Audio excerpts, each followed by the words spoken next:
இன்றைக்கு ஈரானுடைய அதிபர் பெசக்ஷியன் அவர் ஆட்சி பொறுப்பெடுத்ததற்கு பிறகு முதல் தடவையாக ஊடகங்களுக்கு மத்தியில் எனக்கு ஒரு பத்திரிகையாளர் சந்திப்பு நடத்தினாரு. அவர் என்ன சொல்றாருன்னா, ஒரு அரசாங்கத்தை கேவலப்படுத்தாதீங்கப்பா, அவங்க கிட்ட எங்கள்கிட்ட இல்லாத ஆயுதம் எல்லாம் இருக்குதுங்கிறாரு. உண்மையிலே தொழில்நுட்பத்தை கொடுத்தது இவங்க. அரசியல் பலத்தையும் அடியோடு இல்லாமலாக்குவோம் என்று சொல்லி இருக்கிறார். கிட்டத்தட்ட பாதி அங்க நடந்துகிட்டு இருக்காங்க. நடக்கிற ஆர்ப்பாட்டங்கள் போராட்டங்கள் எல்லாம் அவங்க என்ன நினைச்சுக்கிட்டு இருக்காங்கன்னா, அந்த நாட்டு மக்கள் தானே ஆர்ப்பாட்டம் பண்றான்னு நினைச்சுக்கிட்டு இருக்கிறான். நன்றாக புரிஞ்சுக்கிறீங்க, இஸ்ரேல் மக்கள் ஆர்ப்பாட்டம் நடத்துறது அவங்க விரும்பி அல்ல. அந்த ஆர்ப்பாட்டத்துக்கு தூண்டுகோலே பாலஸ்தீன சுதந்திர ராணுவம் என்பதை புரிந்து கொள்ள வேண்டும். ஹிட்லருடைய அழகான ஒரு செய்தி இருக்கிறது. என்னன்னா, நீ என்ன ஆயுதத்தை எடுக்க வேண்டும் என்பதை உன்னுடைய எதிரியே தீர்மானிக்கிறான் என்று சொன்னான். மிக அருமையான ஒரு வேர்டு இது. என்னன்னா,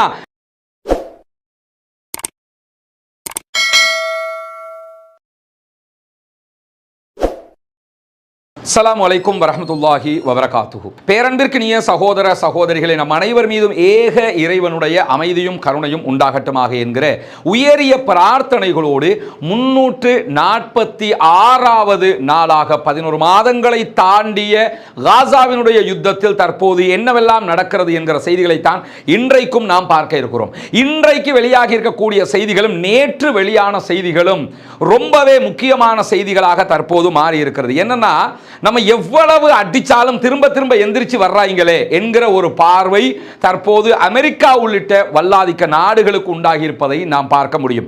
அதிலும் குறிப்பாக நமக்கு பருவம் தெரிந்த காலத்தில் இருந்து நடந்த சில யுத்தங்கள் இருக்கிறது. செச்னியா போர் நடைபெற்றது.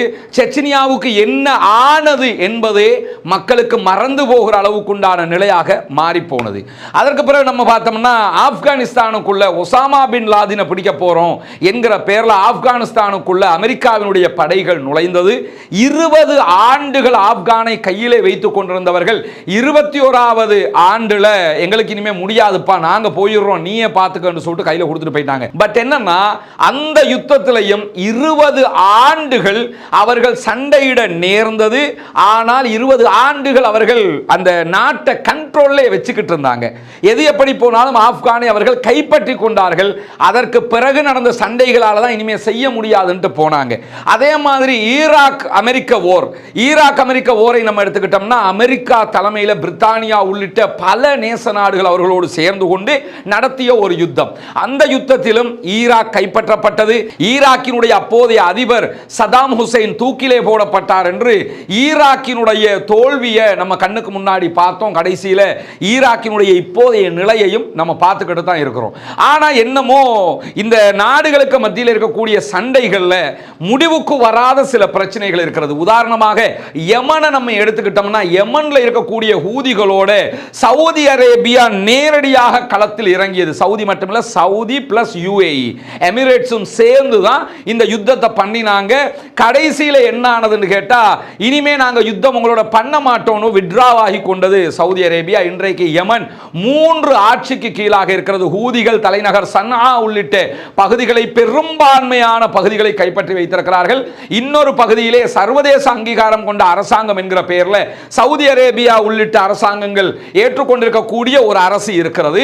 அதே நேரத்தில் அல் காய்தாவும் ஒரு பகுதியை பிடித்து வைத்துக் கொண்டிருக்கிறார்கள் என்பது யமனுடைய தற்போதைய நிலையாக இருக்கிறது. இப்படி யமனுடைய போர்ல அவர்கள் தோல்வி கண்டார்கள் என்பதை நாம் கண்ணுக்கு முன்னாடி பார்க்க கிடைக்கிறது.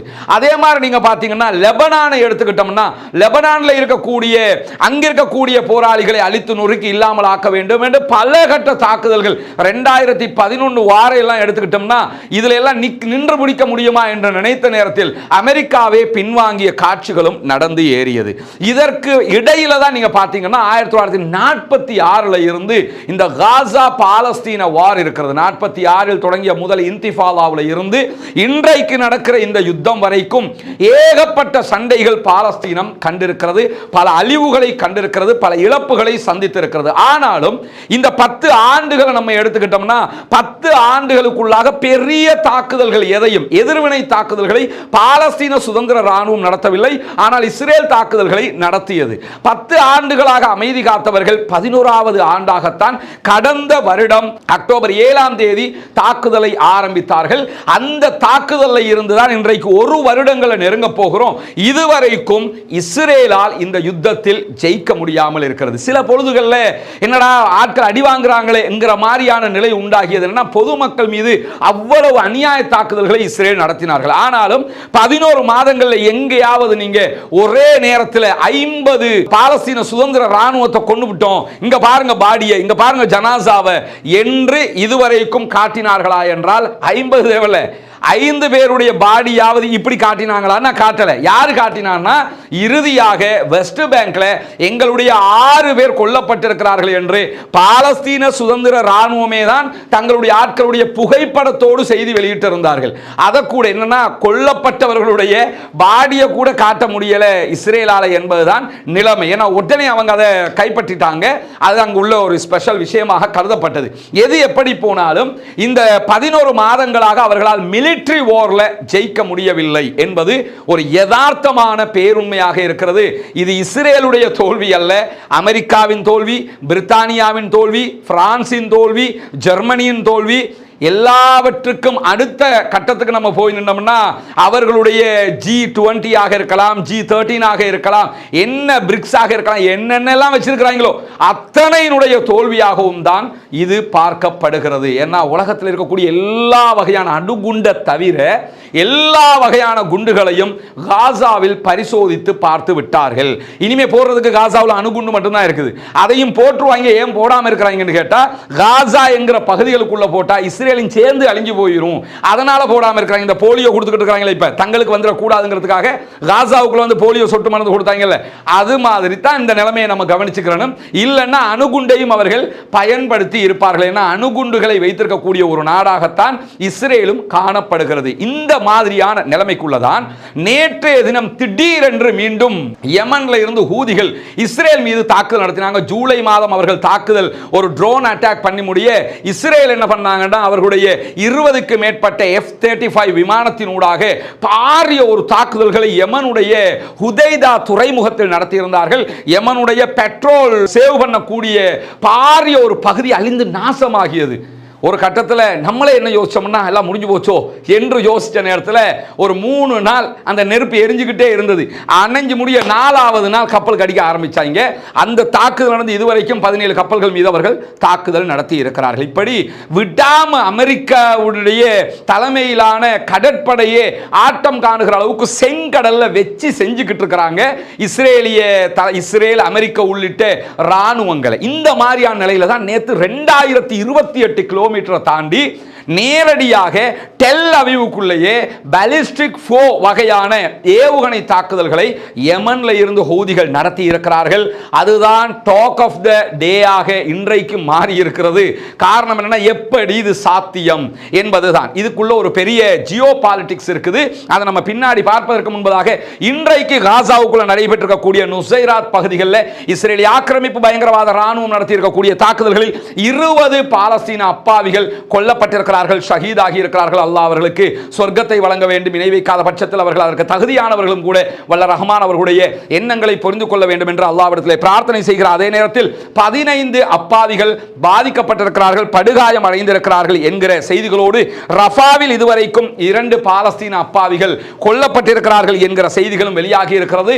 வெஸ்ட் பேங்க் என்று சொல்லக்கூடிய மேற்கு கரை பகுதிகளில் இதுவரைக்கும் 20 சகோதரர்கள் கைது செய்யப்பட்டிருக்கிறார்கள் கடந்த 24 மணி நேரத்துக்குள்ளாக.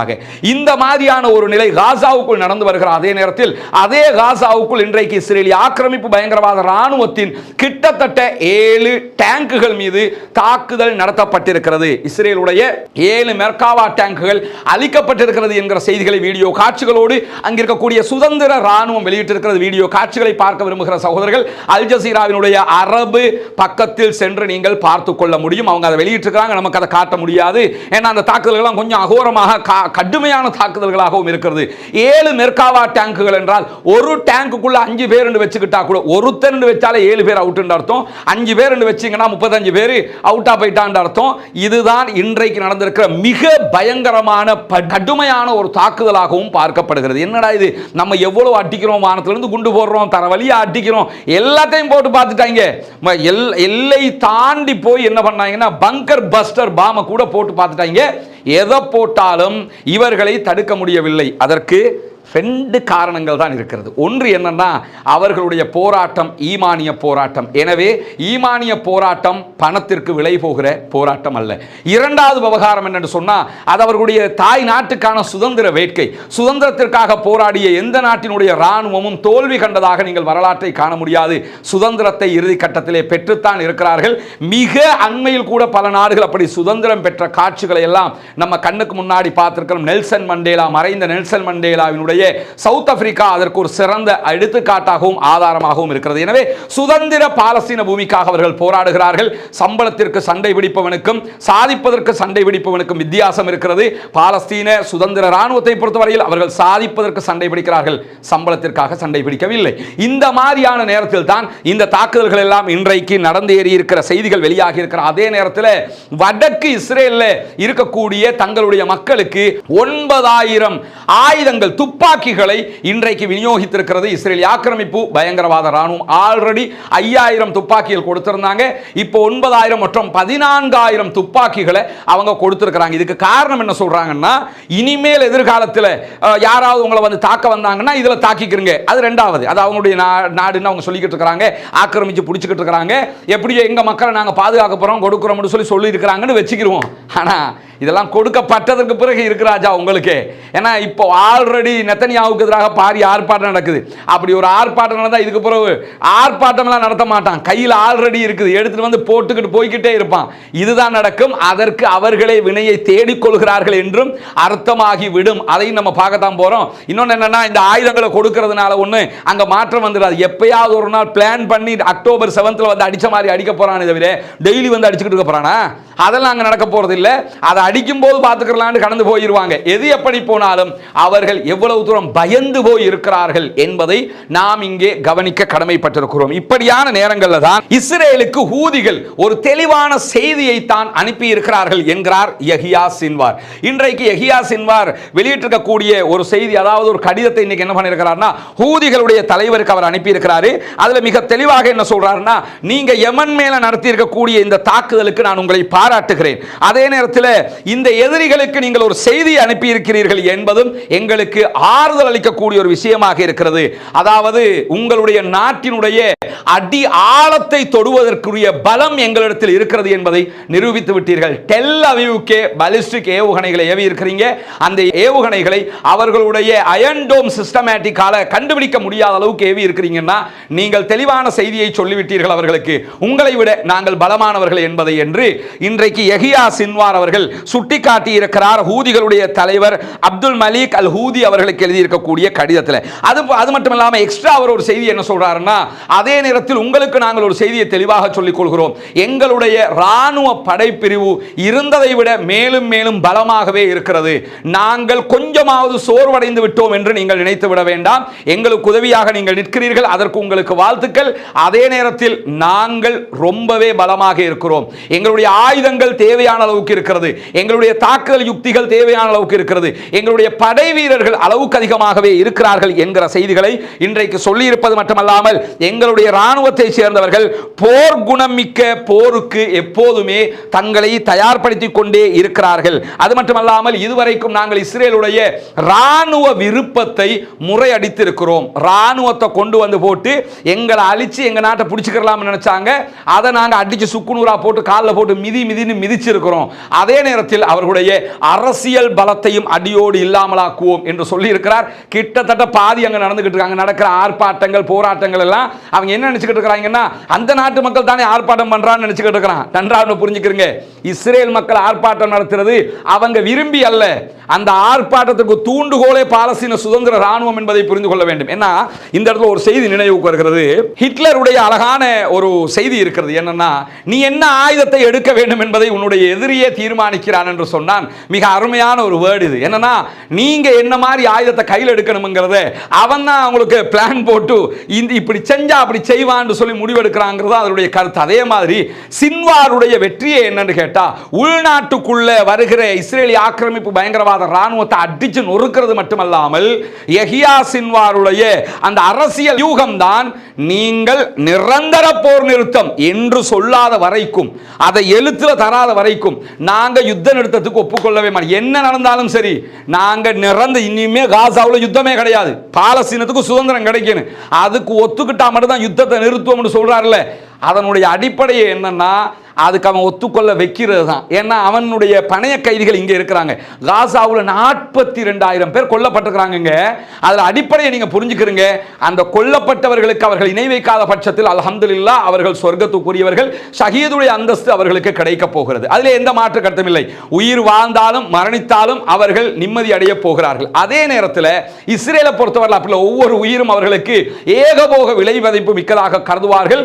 என்ன காரணம் என்று சொன்னா அவங்க இந்த மேட்டர் அவங்க உலக ஆசையில் தெளிச்சுக்கிட்டு இருக்கிறவங்க. அதனால அவருடைய பணைய கைதிகளை மீட்காமல் இருக்கிற ஒவ்வொரு கணமும் அரசாங்கம் ஆட்டம் கண்டு கொண்டே இருக்கிறது. அங்க ஆர்ப்பாட்டம் நடந்துகிட்டே இருக்குது. யஹ்யா சின்வாருடைய சிஸ்டமே என்னன்னா அந்த ஆர்ப்பாட்டத்தை நடத்த வைப்பதுதான். அவங்களே நினைச்சாலும் அதெல்லாம் நிறுத்த முடியாது. ஏன்னா இந்த இவங்களை விடுதலை பண்ணணும்னு சொன்னா ஆர்ப்பாட்டம் நடத்தி அரசாங்கத்தை அடிபணிய வச்சு இதுக்கு ஒத்துக்கொள்ள வச்சு தான் ஆகணும். அப்பதான் நிறுத்துவோம்னு பிடியாக நிற்கிறார். இதை இன்றைக்கு யஹ்யா சின்வார் துல்லியமாக சொல்லியிருக்கிறார். ராணுவத்தை அடக்கிக்கிட்டு இருக்கிறோம், அதே மாதிரி அரசியல் ரீதியாகவும் இஸ்ரேலை அடக்குவோம், சர்வதேச ரீதியிலும் இஸ்ரேலை ஆட்டம் காண வைத்து விட்டார்கள் ஒரு சிறிய படைப்பிரிவு என்பதை அல்ஹம்துலில்லாஹ் அல்லாஹ்வுக்கே புகழும். அதையும் நாம் புரிந்து கொள்ள வேண்டும். அதே நேரத்தில் தான் இன்றைக்கு வெளியாகி இருக்கக்கூடிய இன்னும் ஒரு முக்கியமான செய்தி என்னன்னு கேட்டா, ஹூதிகள் இஸ்ரேலோடு ஒரு நீண்ட யுத்தத்திற்கு மிக தயாராக இருக்கிறார்கள் என்கிற செய்திகள் இன்றைக்கு வெளியாகி இருக்கிறது.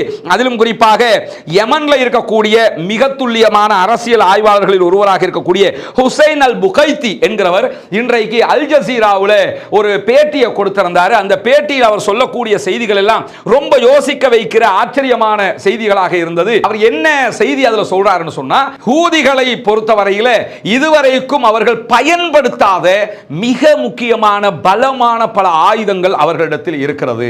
நேற்றைய தினம் அவர்கள் நடத்தி இருக்கக்கூடிய பாலிஸ்டிக் ஏவுகணை கூட இதுவரைக்கும் இஸ்ரேலால் இது எப்படி என்பதை கண்டுபிடிக்க முடியாத அளவுக்கு உண்டான புது வகையான ஒரு தொழில்நுட்ப தாக்குதலாக இருக்கிறது. எனவே இஸ்ரேலை அட்டாக் பண்ணுகிற அளவுக்கு, இஸ்ரேலை அதிர்ச்சி அடைகிற அளவுக்கு உண்டான பல ஆயுதங்களை யமனிகள் வைத்துக் கொண்டிருக்கிறார்கள். அடுத்தடுத்து அவர்கள் அந்த தாக்குதல், ஏன்னா இஸ்ரேல் கன்ஃபார்மா யமனுக்கு அட்டாக் பண்ணுவாங்க, இல்லாம இல்ல. என்னத்தை அட்டாக் பண்ணினாலும் அதை மீறி ஒரு நேரடி யுத்தத்திற்கு ஹூதிகள் இஸ்ரேலோடு தயாராக இருக்கிறார்கள். இஸ்ரேலுக்கும் யமனுக்கும் இடையில், இஸ்ரேலுக்கும் லெபனானுக்கும் இடையில தான் யுத்தம் நடக்கும் யோசிச்சுக்கிட்டு இருந்தா, இஸ்ரேலுக்கும் யமனுக்கும் இடையில ஒரு யுத்தம் நடைபெற போகிறது என்பதை இன்றைக்கு சன்ஆவுல இருந்து அல் புகைத்தி அவர்கள் சொல்லியிருக்கக்கூடிய பேட்டியில நம்ம பார்க்க முடியும். அது மட்டுமல்லாம அவர்கள் பயன்படுத்தக்கூடிய இந்த பாலிஸ்டிக் ஏவுகணை என்பது 4th ஜெனரேஷன் ஏவுகணை என்று சொல்லப்படுகிறது. இந்த 4th ஜெனரேஷன் ஏவுகணை எல்லாம் ஏற்கனவே ஒரு சர்ச்சை இருக்குது. இது ஈரான் தான் இருக்குது. ஈரான் தான் ஆல்ரெடி ரஷ்யாவுக்கு இதை வித்துக்கிட்டு இருக்கிறான். ரஷ்யாவில் அடி அடி அடி அடிச்சுக்கிட்டு இருக்கிறதெல்லாம் ஈரானுடைய ஏவுகணையை வச்சு, அந்த வகை ஏவுகணை தான் இது என்று சொல்லப்படுகிறது. அப்படி சொல்லப்படுகிற நேரத்தில் தான் இன்றைக்கு ஈரானுடைய அதிபர் பெசக்ஷியன் அவர் ஆட்சி பொறுப்பெடுத்ததற்கு பிறகு முதல் தடவையாக ஊடகங்களுக்கு மத்தியில் எனக்கு ஒரு பத்திரிகையாளர் சந்திப்பு நடத்தினாரு. இந்த சந்திப்பை நீங்க எடுத்துக்கிட்டீங்கன்னா இவர் என்ன சொல்ல வந்தாரு என்பதுதான் மிக முக்கியமானது. ஏன்னா இதெல்லாம் பார்க்கிறார்களுக்கு என்ன வளர்றாரோ இந்த மாதிரி தோணும். கன்ஃபார்மாக பெசக்ஷியன் வளரல, கன்ஃபார்மாக பெசக்ஷியன் தடுமாறல என்கிறத புரிஞ்சுக்கலாம். காரணம் என்னன்னா அவர் முக்கியமான ஒரு செய்தியை இஸ்ரேலுக்கு சொல்லி இருக்கிறார். அந்த பேட்டியில அவர் சொல்லக்கூடிய ஒரு விஷயம் என்னன்னு கேட்டா, அதாவது இந்த பாலிஸ்டிக் ஏவுகணை அட்டாக்கு பிறகு இஸ்ரேல் என்ன சொல்றாங்கன்னா, இந்த ஏவுகணைகளை கொடுத்தது ஈரான் தான் என்று சொல்லுகிறார்கள். ஈரான் தான் இந்த வேலையெல்லாம் செஞ்சிருக்கிறாங்கன்னு சொல்றாங்க. ஒரு தெளிவா சொல்றாரு, நாங்க இந்த ஏவுகணையை கொடுக்கவே இல்லைங்கிறாங்க. உண்மையும் கூட அவர்கள் ஏவுகணையை கொடுத்திருக்க வாய்ப்பில்லை. காரணம் என்னன்னா, இந்த யுத்தம் ஆரம்பிக்கப்பட்ட ஆரம்ப நேரத்திலே நம்மளே வீடியோவில் சொல்லியிருக்கிறோம், ஈரானுடைய IRGC-னுடைய மிக முக்கியமான தொழில்நுட்ப வல்லுநர்கள், ஆய்வாளர்கள், அந்த ஆயுதங்களோடு தொடர்பான பல பேர் சன்னாவுக்கு ஆல்ரெடி போயிட்டாங்க. அங்க நின்று அந்த தொழில்நுட்ப உற்பத்தி எல்லாம் பண்ண ஆரம்பிச்சிட்டாங்க. யமனிகள் ஆயுத தயாரிப்பில் முன்னேறி விட்டார்கள். குறிப்பாக இந்த டெக்னாலஜியை கொடுத்திருக்கிறாங்க. அது மட்டும் யதார்த்தமாக தெரிகிறது. இவர்களுக்கு இந்த டெக்னாலஜி ரஷ்யாவில் இருந்து கிடைச்சது. இன்னைக்கு இவங்க தயாரிக்கிற ஏவுகணை ரஷ்யாவுக்கே வித்துக்கிட்டு இருக்காங்க. அதே மாதிரி இந்த ஏவுகணை தொழில்நுட்பத்தை நேரடியாக யமனுக்கு கொடுத்திருக்கிறார்கள். ஏன்னா அந்த யுத்தம் இதுல தெரிய வர்ற விஷயம் என்னன்னு கேட்டா, ஈரான் நேரடியாக இஸ்ரேலோடு சண்டை பிடிக்காது. அவங்க சண்டை பிடிக்கிறது இல்லைன்னு ஒரு முடிவுக்கு வந்துட்டாங்கன்னு தெரியுது. சண்டையை யார் வழியா பிடிக்க போறாங்கன்னா யமன்ல இருந்து யமனும் இஸ்ரேலும் தான் சண்டை பிடிக்க போகிறது. இஸ்ரேலோடு சண்டை பிடிக்கிறது யமன் என்றால் யமன் அல்ல, ஈரான் என்று புரிந்து கொள்ள வேண்டும். ஏன்னா அதுக்கு பெசக்ஷியன் விரும்பினாலும் விரும்பலனாலும் அலி காமனி அவர்களுடைய அந்த ஒப்புதல் அதற்கு கிடைத்திருப்பதாக சொல்லக்கூடிய செய்திகள் எல்லாம் இன்றைக்கு வெளியாகி கொண்டிருக்கிறது. அந்த அடிப்படையில் தான் இன்றைக்கு பெசக்ஷியன் என்ன சொல்றாங்க, நாங்க ஏவுகணை எல்லாம் கொடுக்கலையே, அங்க கொடுக்கிறதுக்கான ஒரு சிரமமும் இருக்கிறது. செங்கடல் வழியாக கொண்டு போகிற நேரத்தில் ஏற்கனவே ஈரானுடைய ஒரு கப்பலை அமெரிக்கா கைப்பற்றி பிறகு அமெரிக்காவினுடைய கப்பல்களை இவங்க கைப்பற்றினது செய்தி எல்லாம் உண்டு. இந்த 6 மாதங்களுக்குள்ளாக இஸ்ரேலுடைய 12 கப்பல்கள் மீது ஈரான் தாக்குதலும் நடத்தி இருப்பதாக 3 நாட்களுக்கு முன்பதாக அறிவித்திருக்கிறார்கள். அந்த தாக்குதல் இந்த காசாவுடனான தாக்குதல் கிடையாது. இந்த செங்கடல்ல இவர்களுடைய பயண போக்குவரத்தில் வரக்கூடிய பிரச்சனைகள்ல அவங்க ஈரானுடைய கப்பல்களை தாக்குதல் நடத்தி இருப்பதாக IRGC 3 நாட்களுக்கு முன்பதாக அதையும் அறிவித்திருந்தார்கள். இப்படியான செய்திகள் இருக்கிற நேரத்தில் தான் பெசக்ஷியன் மிக தெளிவாக என்ன சொல்றாருன்னா, நாங்க இதெல்லாம் கொடுக்கல, எங்களிடம் கூட இல்லாத அளவுக்கு உண்டான பல ஆயுதங்கள் யமனிடத்தில் இருக்கிறது. ஒரு அரசாங்கத்தை கேவலப்படுத்தாதீங்கிறாரு. பேச்ச கேட்டா அவர் என்ன சொல்றாருன்னா, ஒரு அரசாங்கத்தை கேவலப்படுத்தாதீங்கப்பா, அவங்க கிட்ட எங்கள்கிட்ட இல்லாத ஆயுதம் எல்லாம் இருக்குதுங்கிறாரு. உண்மையிலே தொழில்நுட்பத்தை கொடுத்தது இவங்க. மீடியாவை அவரை ஹேண்டில் பண்ற விதம் அந்த வீடியோவை பார்க்கும்போது கொஞ்சம் ஒரு வித்தியாசமாக இருந்தது. அருமையா ஹேண்டில் பண்ணாரு. எது எப்படி போனாலும் அதெல்லாம் அவர் சொல்றாரு, எங்க கிட்டே இல்லாத கூட அவங்க கிட்ட இருக்குதுன்னு சொல்லிட்டு இதை பார்த்தா என்னடா இந்த சம்பந்தமே இல்லாம சொல்றாரு என்ன மாதிரி தோணும். கடைசிக்கு வந்து என்ன சொல்றாருன்னா, பட் ஆனா உன்னை புரிஞ்சுக்கிறங்க, எங்களுக்கும் அவங்களுக்கு மட்டும் நெருங்கின ஒரு தொடர்பு இருக்கு. இதைத்தாண்டா இவ்வளவு நேரமா சொல்லிக்கிட்டு இருக்கிறாங்க. என்ன சொல்றாருன்னா, நாங்க ஒண்ணுமே கொடுக்கல, அது அவங்களோட தயாரிப்பு, எங்களுக்கு அதுக்கு எந்த சம்பந்தமும் இல்லை, ஆனா நாங்களாம் இப்படி சகோதரர்கள் தெரியுமா உங்களுக்கு அப்படிங்கிறாரு.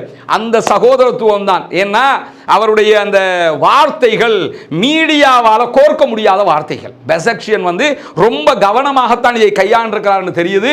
குற்றம் சுமத்த முடியாத வார்த்தைகள். பாத்தீங்களா, நாட்டு ஜனாதிபதியை சொல்லிட்டாரு என்று சொல்ல முடியாது, இல்ல நாங்க கொடுக்கலன்னு தெளிவா டிக்ளேர் பண்ணிட்டாரு.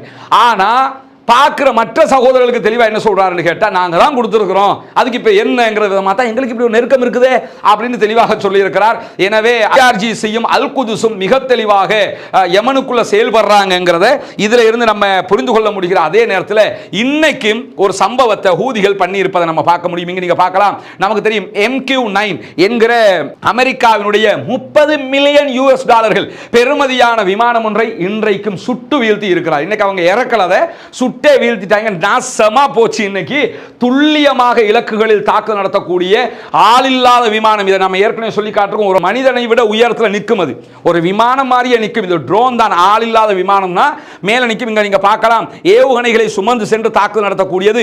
அதை இன்னைக்கு சுட்டு வீழ்த்தி இருக்கிறாங்க.